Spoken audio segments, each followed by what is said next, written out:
ambony koa mivady foana am'le hoe efa ho lava ohatra ny afina tongony de misy vohitra ao farakan'ny marovatana ambomano fihavanana mandrehitra afony eto de tonga ry zareo hoe misy fahavalo be de mandrehitra afo foana hoe mitsapa de tonga foana ry zareo de zay natonga ny hoe ambomano fihavanana fa nafoezina hoe ambomano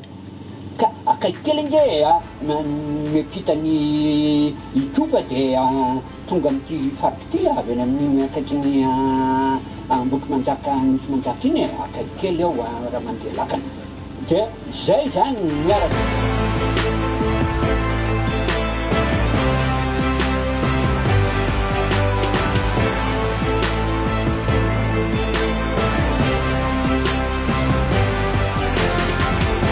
tamin'izany fotoan'izany reny mpanjaka manjaitra amin'ny rivo ka voanandrehitrafo ny reny mpanjaka niazakazaka lamonjy tsy zavahatra fa moana tonga mandrehitrafo ianao zareo nanitsika ny be hoe ka velo fanjaitra ho izy zao mahatonga ny mby tady azy tamin'izany fanjaitra la very ny amidy sisy mpakalo ny faharoana mbola nimbe no raha fototry ny afo amin'io zany nimbe na vehivavy izy afaka atao mibaika miaramila eo tandapo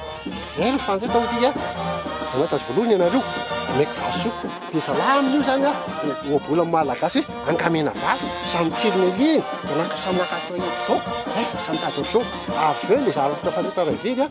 hita tampotampoka le izy na mengeza goavana be nazakazaka zany tsy zavatra faona ihany ka nimbe ihany io tonga toko fanoteliny ajorony afo am'le fatana teo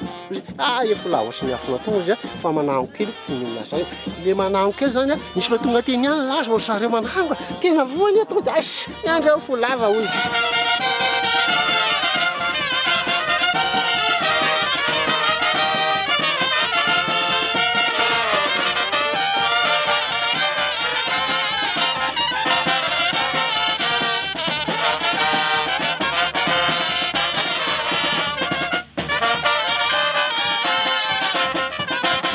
tena miavaka mihitsy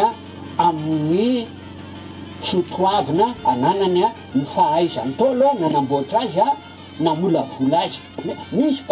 vavahady be de be ho hitatsika ary tamin'ny andron-drareo tsy misy simenitra na beton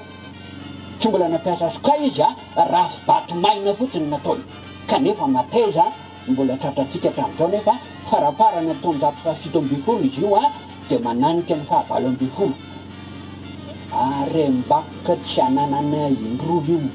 ka tokony hokajina tsara mihitsy ny arovana tongona raha tazanina ity ivelany de aram-bato manda voajanahary raha ny tarafina ny ao anatiny de mirakitra tantara izy voalaza ny tantara fa ny vazimba zanakalondrano no ponina fahiny teto amin'ny faritra tongana ary araka ny lovatsofina de tamin'ny taonjato fa 1970 nazakan-dralamo zany hoe tany amin'ny 570 sy 510 hatramin'ny 100 no niorena ny tanànana tongana andriana ambony vato no anisany nalefan-dralambo ipetraka tetya atongana anosika ny vazimba iakandrefana ary iambina ny vavatany amin'ny fanafiana sakalava ny tantara no maneho ny fahaveloman'ny kolotsaina